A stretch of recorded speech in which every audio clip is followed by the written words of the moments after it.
இனிமையான நண்பர்களே, அன்புள்ளம் கொண்ட சொந்தங்களே, அனைவருக்கும் வணக்கம்.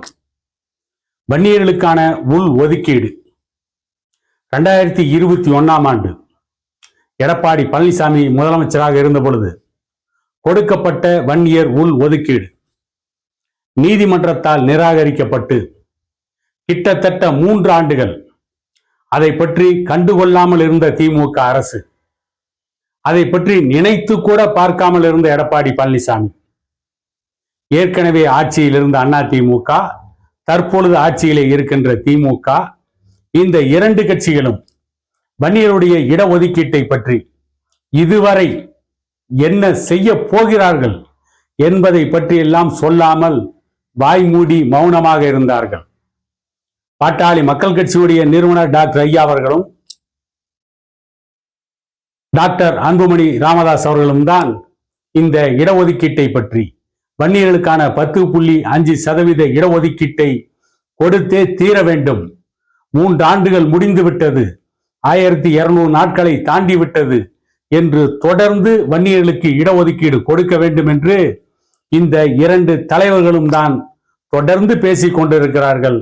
அதற்காக செயல்பட்டு கொண்டிருக்கிறார்கள். அதற்காக பல்வேறு முன்னெடுப்புகளை எடுத்துக் கொண்டிருக்கிறார்கள். வருகின்ற 20ஆம் தேதி கூட அன்புமணி ராமதாஸ் அவர்கள் விழுப்புரத்திலே ஆர்ப்பாட்டம் நடத்த போவதாக அறிவித்து அதற்கான வேலைகளை வேகமாக முடுக்கிவிட்டு கொண்டிருக்கிறார். இதற்கெல்லாம் அச்சாணி வைத்ததைப் போல, இதற்கெல்லாம் கட்டியம் கூறுவதைப் போல வன்னியர் சங்கத்தினுடைய தலைவர் பூத்தா அருள்மொழி அவர்கள், வன்னியர்களுக்கு யார் 10.5% இடஒதுக்கீட்டை கொடுக்கிறார்களோ அவர்களோடு தான் கூட்டணி என்று தஞ்சாவூரில் பத்திரிகையாளர்கள் மத்தியிலே பேசியிருக்கிறார்.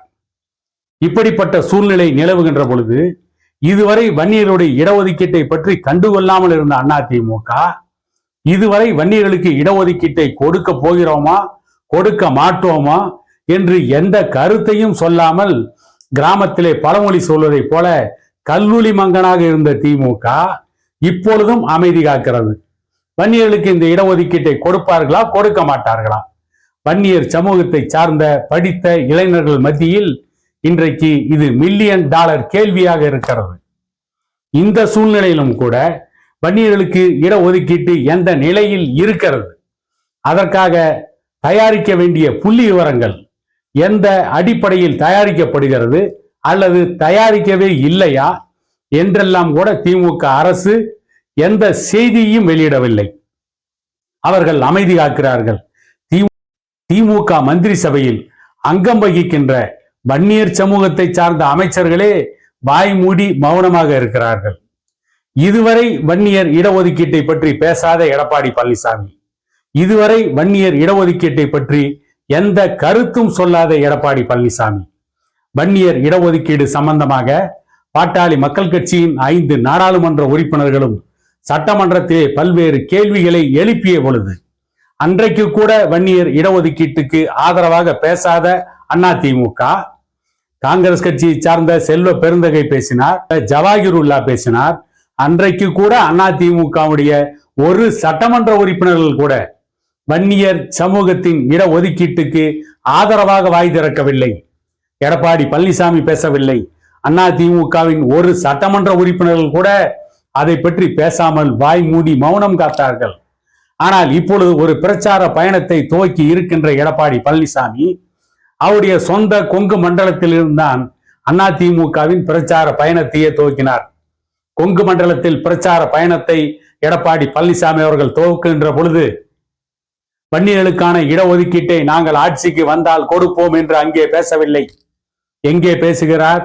பண்ருட்டியிலே போய் ஒரு பெரும் கூட்டத்திற்கு மத்தியிலே பேசுகின்ற பொழுது எழுச்சிமிக்க வன்னியர் சமூகத்து இளைஞர்கள் கூடியிருந்த அந்த கூட்டத்திலே எடப்பாடி பழனிசாமி பேசிய பொழுது அந்த கூட்டத்திலே இருந்த பெரும்பான்மையான வன்னியர் சமூகத்து இளைஞர்கள் 10.5% இடஒதுக்கீடு 10.5% இடஒதுக்கீடு என்று அவர்கள் பெரும் குரல் எடுத்து முழக்கமிட்டதற்கு பிறகுதான் எடப்பாடி பழனிசாமி சொல்கிறார், அந்த இடஒதுக்கீடு கிடைக்க வேண்டிய நேரத்தில் கிடைக்கும் என்று மறுப்பலாக சொன்னார்.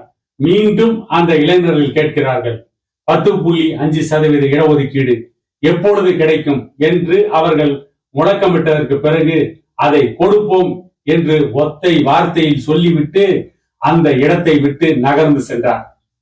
அதற்கு பிறகு பேட்டியிலே குறிப்பிட்ட எடப்பாடி பழனிசாமி அவர்கள், அன்புமணி அவர்கள் ஆட்சியிலே பங்கு தருகின்ற கட்சியோடு தான் கூட்டணி என்கின்ற துணியிலே பேசியிருக்கிறார், இதற்கு உங்கள் கருத்து என்ன என்று கேட்டபொழுது, அதிமுக கூட்டணிக்கு பாட்டாளி மக்கள் கட்சி வரும் பொழுது அதை பேசிக் கொள்ளலாம் என்று சொல்லிவிட்டு அடுத்த நிமிடம் காழ்ப்புணர்ச்சியோடு பேசுகிறார்.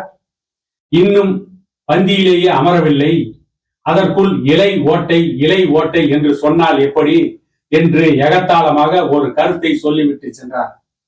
அதற்குத்தான் மணலூர் சுந்தரராஜன் என்கின்ற பாட்டாளி மக்கள் கட்சியின் மீது பற்று கொண்ட, வன்னியர் சமூகத்தின் மீது பற்று கொண்ட ஒருவர் பதில் சொல்கின்ற பொழுது, விருந்துக்கு செல்பவர்கள், திருமண விழாவிற்கு செல்பவர்கள் அந்த விருந்திலே கலந்து கொள்வதற்குத்தான் பந்தி வைப்பார்கள், அங்கேதான் விருந்து பரிமாறுவார்கள். ஆனால் எடப்பாடி பழனிசாமி அவர்களே, நீங்கள் சென்று கொண்டிருப்பது கல்யாண வீட்டிற்கல்ல, நீங்கள் சென்று கொண்டிருப்பது விருந்து வீட்டிற்கல்ல, நீங்கள் சென்று கொண்டு இருப்பது சுடுகாட்டிற்கு. ஆகவே விருந்தை பற்றி பேசுகின்ற தகுதி உங்களுக்கு இருக்கிறதா என்று ஆணித்தரமாக ஒரு பதிலடியை கொடுத்தார்.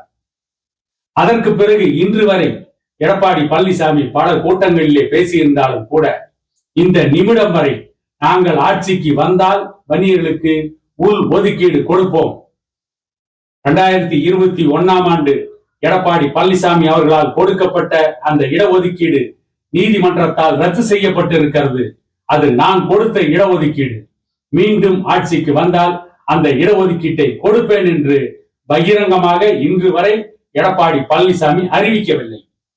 ஆனாலும் அப்பாவி வன்னியர் சமூகத்து இளைஞர்கள் எடப்பாடி பழனிசாமி ஆட்சிக்கு வந்தால் வன்னியர்களுக்கு இடஒதுக்கீடு கொடுப்பார் என்று ஆளாளுக்கு சமூக வலைதளங்களிலே பேசிக் கொண்டிருக்கிறார்கள். அவர்கள் சற்று புரியாமல் பேசுகிறார்கள், அல்லது தெரியாமல் பேசுகிறார்கள், அல்லது எடப்பாடி பழனிசாமி மீது நம்பிக்கை வைத்திருக்கிறார்கள் என்று கூட எடுத்துக்கொள்ளலாம். எடப்பாடி பழனிசாமி மீது இந்த அப்பாவி வன்னிய இளைஞர்கள் நம்பிக்கை வைத்திருக்கிறார்களே, அந்த நம்பிக்கைக்கு மேலும் நம்பிக்கை ஊட்டுகின்ற விதமாக எடப்பாடி பழனிசாமி நாங்கள் ஆட்சிக்கு வந்தால் வன்னியர்களுக்கு மீண்டும் 10.5% இடஒதுக்கீடை கொடுப்போம் என்று எந்த இடத்திலாவது பகிரங்கமாக ஆணித்தரமாக அவருடைய கருத்தை தெரிவிப்பாரா என்ற $1,000,000 கேள்வி இன்றைக்கு வன்னியர் சமூகத்தில் விவரமான இளைஞர்கள் மத்தியிலே எழுந்து கொண்டிருக்கிறது. எப்பொழுதெல்லாம் தேர்தல் வருகிறதோ அப்பொழுதெல்லாம் வன்னியர் இடஒதுக்கீட்டுக்கு ஆதரவாக பேசுவதை போல ஒரு கூட்டம் பேசும். தேர்தல் முடிந்ததற்கு பிறகு அதே கூட்டம் வன்னியர்களுக்கு எதிராக, வன்னியர்களுக்கான இடஒதுக்கீட்டுக்கு எதிராக பேசும். இது கடந்த கால வரலாறு. இதை பார்த்து பார்த்து வன்னிய இளைஞர்கள் விரக்தியின் விளிம்பில் இருக்கிறார்கள். இவர்கள் விரக்தியின் விளிம்பில் இருக்கிறார்கள், இதோடு அமைதியாகி விடுவார்கள் என்று யாராவது நினைத்தால் அது அவர்களுக்கே ஆபத்தாகத்தான் முடியும். பொறுத்து பொறுத்து பார்த்துவிட்டு வன்னிய இளைஞர்கள் தன்னெழுச்சியாக வீதியில் இறங்கி போராட ஆரம்பித்து விட்டால் எந்த கட்சியின் ஆட்சியும் தமிழ்நாட்டில் தாங்க முடியாது. எந்த கட்சியும் தமிழ்நாட்டில் அன்றைக்கு ஏற்பட போகின்ற பிரச்சனைகளுக்கு தீர்வை தர முடியாது.